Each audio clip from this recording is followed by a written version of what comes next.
अस्सलाम वालेकुम वरहमतुल्लाहि वबरकातुहू। दोस्तों मां या तव्हां मोदी बंगवार ऐं मां अॼु तव्हांखे ॿुधाइण चाहींदी रहां जेको आहे त उनजो अघु कठी करण वारा आहियूं। दोस्तों सभ खां पहिरियों तव्हां असांजी यूट्यूब चैनल नया महिरबानी करे असांजे चैनल खे सब्सक्राइब कंदा। पहिरियों दोस्तों अॼु तव्हांखे असां ॿुधाईंदासीं दी ड्रामे जेको आहे अॻिते छा थियण वारो आहे। पहिरियों दोस्तों जेको आहे पहिरियों बि असां वीडियो अपलोड कयो आहे त उन में तव्हांखे असां ॿुधायो आहे त जेको आहे अॻिते तव्हांखे जेको आहे ओठे वारनि ऐं जेको आहे रबन ऐं जेको आहे त रईस गफ़ार खान वारनि जे विच में तव्हांखे दुश्मनी ॾिसणु वटां मिलंदो तमामु जल्द। पहिरियों दोस्तों उहो जेको आहे तमामु जल्द इहो तव्हांखे ॾिसणु वटां मिलंदो। पहिरियों दोस्तों अॻिते तव्हांखे इहो बि ॾिसणु वटां मिलंदो त काफ़ी दोस्त जेका आहिनि परेशान आहिनि जेको आहे हेॾे जेको आहे रबन बि परेशान आहे त छा रबन जो शादी जेको आहे थींदो मीरा सां या न। जेको आहे त मीरा पाण जेको आहे तव्हां ॾिठो आहे त मीरा बि जेको आहे त रोई रहियो आहे। जेको आहे हिकु नओं प्रोमो अची चुको आहे जेको आहे शादी जे वनवा में वेठो आहे उते जेको आहे त रोई रहियो आहे। मतिलबु तव्हांजे अंदाज़ में तव्हां छा था सम्झो त जेको आहे त ड्रामे में जेको आहे त रबन ऐं मीरा जो शादी थींदो या न थींदो।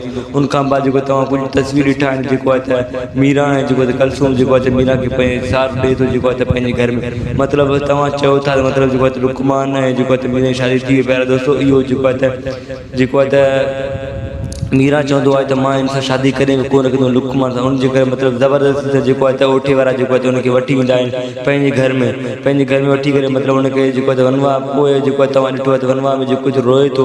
मतिलबु हिते जेको आहे त असांखे इहो जेको आहे त तमामु बहितरीनु स्टोरी ॾिसणु वटां मिलंदो। जेको हिते जेको आहे सम्झ में नथो अचे छा जेको आहे हिन शादी लुकमान सां हिते थिए थो रोए थो या जेको आहे त रबन सां थिए थो या हीअ रोए थो या जेको आहे हिन शादी रबन सां थिए थो जेको आहे त हीअ पंहिंजे पीउ ऐं पंहिंजे माउ खे यादि करे मतिलबु उनजे ॾुख में जेको आहे त रोए थो। अहिड़ी तरह मतिलबु तव्हांखे अॻिते जेको आहे ॾिसणु वटां मिलंदो। जेको आहे अॻिते तव्हांखे जेको तमामु जल्द इहो बि ॾिसणु वटां मिलंदो त जेको आहे त ओठो ऐं ओठे जा ॿाहिरि जेको आहे त खैरू खे जेको कुटे करे उनखे अधमो करे जेको आहे अॼोके क़िस्त में या प्रोमो में या अॼोके क़िस्त में या जेको आहे त सूमर वारे ॾींहुं तव्हांखे इहो ॾेखारे वेंदो तमामु जल्द जेको आहे त खैरू खे अधमो करे जेको आहे पंहिंजे भेण खे वठी वेंदा आहिनि। ऐं उनखां बाद जेको आहे त खैरू जेको आहे त चवंदो आहे कलसूम खे जेको आहे तूं जेको आहे त मूंसां प्यार मां तोसां मोहबत कयो पर तूं जेको आहे त मोहबत जे नाले जेको आहे त ढोंग रचाए करे जेको आहे त मूंखे तूं फसायो। मतिलबु अहिड़ा ॻाल्हियूं जेको आहे त खैरू जेको आहे त कलसूम करे थो।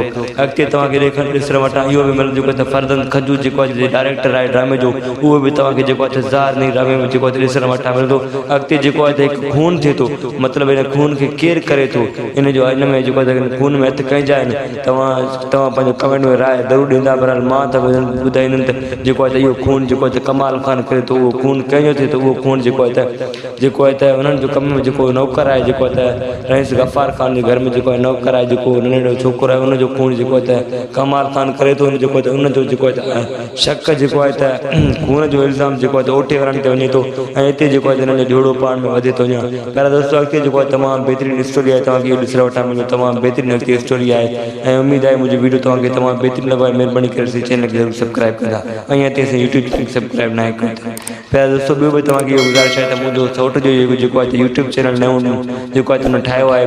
महिरबानी करे हुन चैनल खे ज़रूरु सब्सक्राइब कंदा। हुनजो जेको आहे त लिंक मां डिस्क्रिप्शन में ॾेई छॾींदुमि। महिरबानी करे हुन चैनल खे ज़रूरु सब्सक्राइब कंदा।